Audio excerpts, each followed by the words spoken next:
नमस्कार, राजस्थान समाचार में आपका स्वागत है। पेश है राजस्थान की खास खबरें।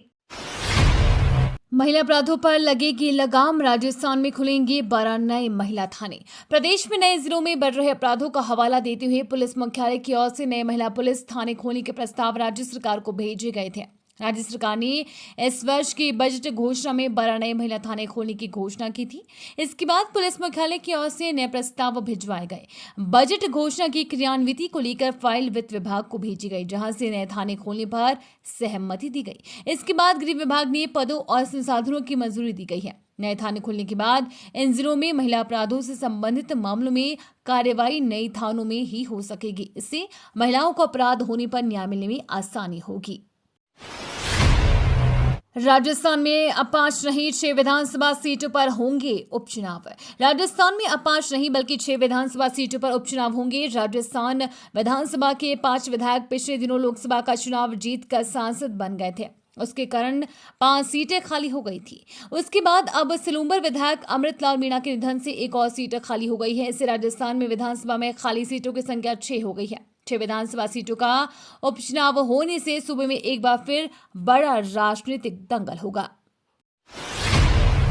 इंडियन ऑयल में नौकरी पाने का शानदार अवसर। इंडियन ऑयल कॉर्पोरेशन लिमिटेड में नौकरी पाने की ख्वाहिश रखने वाले उम्मीदवारों के लिए बढ़िया अवसर है। इसके लिए इंडियन ऑयल ने विभिन्न विषयों में विजिटिंग स्पेशलिस्ट और शिफ्ट ड्यूटी डॉक्टर को पदों के लिए भर्तियां निकाली है। जो भी उम्मीदवार इन पदों से संबंधित योग्यता रखते हैं वे इंडियन ऑयल की आधिकारिक वेबसाइट iocl.com पर जाकर आवेदन कर सकते हैं। इंडियन ऑयल की इस भर्ती के लिए आवेदन प्रक्रिया शुरू हो गई है। एक परीक्षा से मिलेगी 11 सरकारी नौकरियां। राजस्थान में अलग अलग विभागों की भर्तियों के लिए एक परीक्षा होगी और इसी स्कोर के आधार पर 11 सरकारी नौकरियां मिलेंगी। इसमें ग्राम विकास अधिकारी से लेकर पटवारी तक की नौकरियां शामिल हैं। बता दें कि राजस्थान में राजस्थान कर्मचारी चयन बोर्ड ने कॉमन एलिजिबिलिटी टेस्ट की घोषणा की गई है। इसका नोटिफिकेशन भी जारी कर दिया गया है। आवेदन आज यानी 9 अगस्त से शुरू होगा और 8 सितंबर तक चलेगा। जो भी अभ्यर्थी सीईटी की परीक्षा में हिस्सा लेना चाहते हैं वो rsm.sb.rajasthan.government.in पर जाकर आवेदन कर सकते हैं। मां योजना देगी गर्भवती महिलाओं को राहत।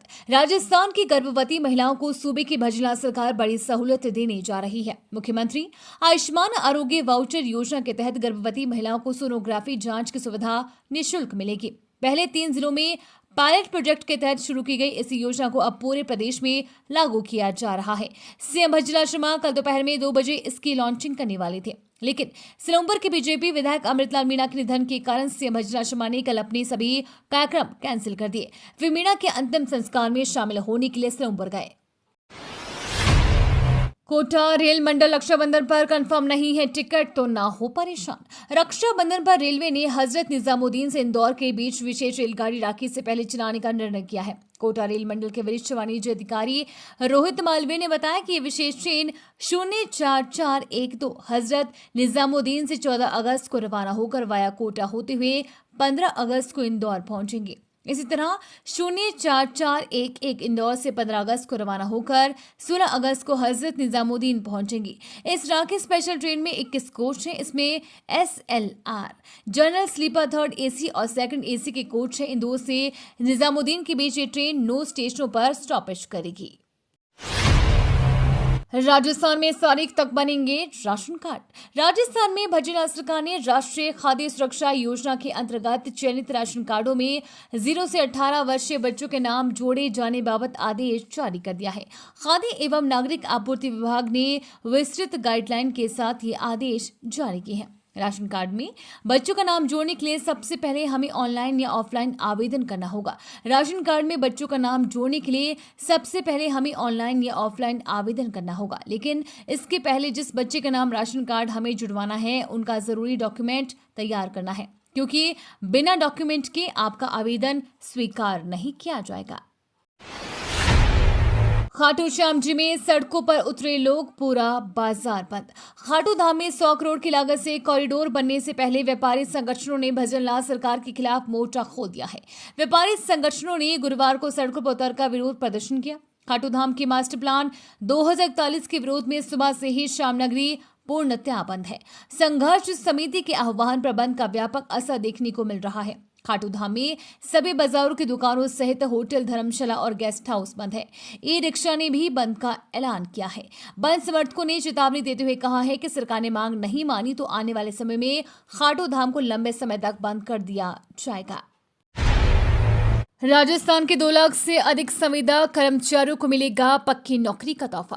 राजस्थान के संविदा कर्मचारियों की स्थायी नौकरी की चाह अभी सरकारी कायदों में उलझी हुई है। पिछली सरकार ने संविदा कर्मचारियों के लिए अलग से कैडर भी बना दिया, लेकिन पक्की नौकरी का तोहफा अभी तक नहीं मिल सका है। इस वजह से राजस्थान के 2 लाख से अधिक सरकारी कर्मचारियों को पक्की नौकरी के साथ सम्मान वेतन भत्तों का इंतजार है। सरकार की ओर से दावा किया गया है कि संविदा कर्मचारियों के लिए पदों का सृजन कर लिया गया है। खास बात यह है कि कई विभागों में पदों का सृजन नहीं होने से संविदा कर्मचारियों की आस टूट रही है।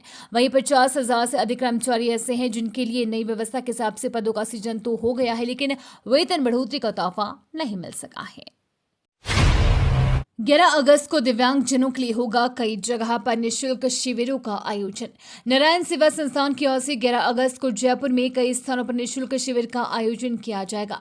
गांधी पथ, पश्चिम वैशाली नगर, लालरपुरा रोड, जयपुर में शिविर आयोजित किया होगा। संस्थान ट्रस्टी एवं निदेशक देवेंद्र चौबेसा ने बताया कि ऐसे लोग जिन्होंने किसी हादसे में या अन्य बीमारी के चलते अपना हाथ पैर गंवा देने से अंगविहीन हुए हैं, उन्हें दिव्यांगता की दुख भरी जिंदगी से निकालने के लिए संस्थान निस्वार्थ भाव से प्रतिबद्ध है।